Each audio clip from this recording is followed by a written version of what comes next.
Hello and welcome to another Clockworks FlyFF guide. This time I'm explaining to you how you can defeat the Deathwing dungeons. This includes the Blessing of Deathwing, which I'm going to show you here in this video, and the Curse of Deathwing. The clue behind these two are that they're the same.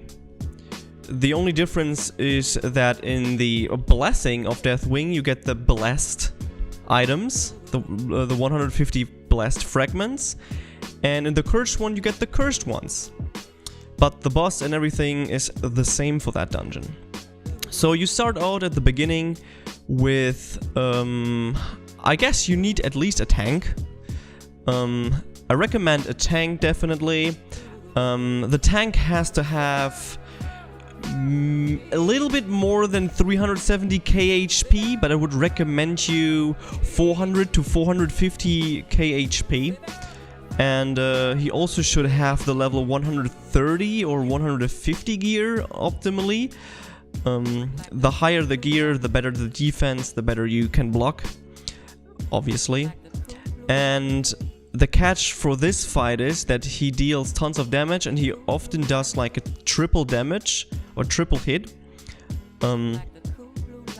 So your tank needs to be aware that this could be occurring. So this dungeon is pretty forward but also really confusing. As you can see here, you have to run through the dungeon, and it's a very confusing dungeon. And you have to simply kill 250 enemies in this dungeon, and I guess there are around 300-ish monsters in this dungeon, so 250 are okay. But to get through the dungeon is kind of confusing. There will be a dungeon map somewhere down below in the video description or something like that that you can check out. And yeah, after you get a little bit the hang of the dungeon, to clear the dungeon is pretty easy. What I recommend you to do is to have at least a few other players with you, so it is easier to kill the dungeon, because doing this dungeon solo is a pain in the ass. So I definitely recommend that you have other players to play with. So let's come to the damage dealers. I always recommend at least having a Ringmaster or a Seraph and a Force Master with you. So if you die, which is not very unlikely in this dungeon, that you have him near you so you can get a rebuff after you re-enter the dungeon. The thing with this dungeon is, after you kill 250 enemies, you get a teleportation notification. And if you die and teleport out of the dungeon because you press Lodestar and you re-enter the dungeon, you will get the teleportation notification again. But if you die too much, this teleportation notification is not popping out anymore, and you can't go to the boss anymore because you have to get teleported to the boss. Besides that, what I recommend you is having an Arcanist with you or multiple magical classes, because the boss blocks a lot.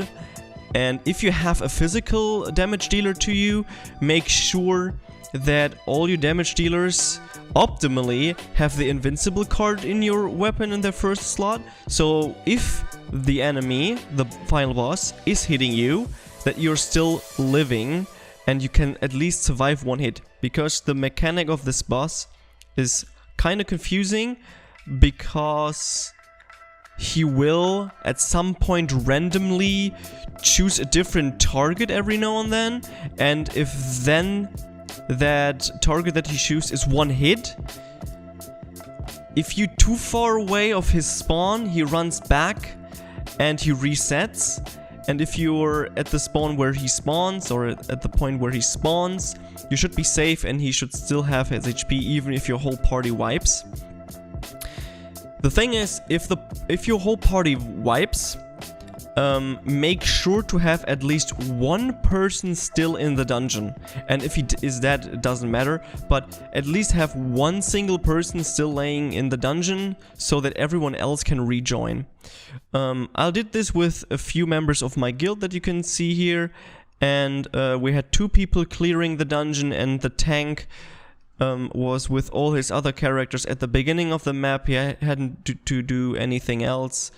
And yeah, that's pretty much it. Then just make sure not to die. So I recommend having 400 to 450 HP, as I said. And you should be good to go. You can just enter this dungeon 3 times a day.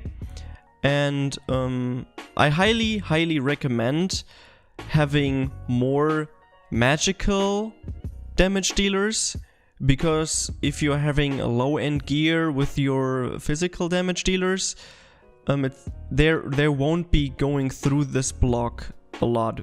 So having magical enemy, magical classes is a really good thing to have here. Yeah, other than that, you just kill the boss. He has like 400 million HP. Pretty straightforward. But you deal not that much damage to him because he's very high level and has a very high block rate and stuff.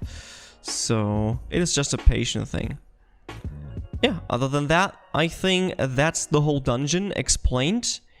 And yeah, I hope you got everything, and we just wait for the next tutorial, I guess, that I'll be working on. And enjoy a little bit of the music, and yeah, I guess that's it. Have a good one. Bye.